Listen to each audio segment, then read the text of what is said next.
આજે મારા મોટા બેને એવી વસ્તુ માંગી કે જે સાંભળીને મારું મન ભરાઈ ગયું. બધાને જય માતાજી, હું છોરેશ રાઠોડ ને આપણા વિડીયોમાં આપ સૌનું હાર્દિક સ્વાગત છે.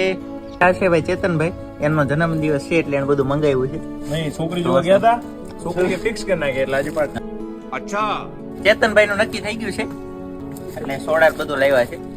અને આ છે અન્નાના ઢોસા. તમે તો ક્યારેય ઢોસા જોયા નહીં હોય. તો રક્ષાબંધન માં રજામાં આવવાનો છું, તો મારા મોટા બેન છે એમને આપણે પૂછીએ કે એને ગિફ્ટમાં શું જોઈએ છે.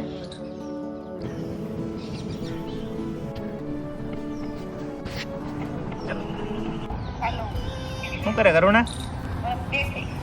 બેઠી છે, એવું છે. મેં કીધું રક્ષાબંધન આવે છે, શું ગિફ્ટમાં લાવું?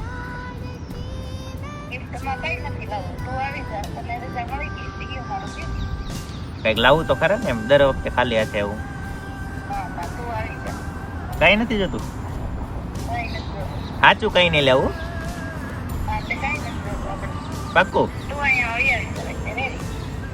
તો આગલા રક્ષાબંધનમાં હું ટ્રેનિંગ સેન્ટરમાં હતો, અમને રજા નહોતી મળી. આ વખતે મળી છે તો બેન માટે કઈ ને કઈ ગિફ્ટ લઈને જવાનો છું. શું લઈને જાય છે એ રક્ષાબંધનના દિવસે તમને ખબર પડશે.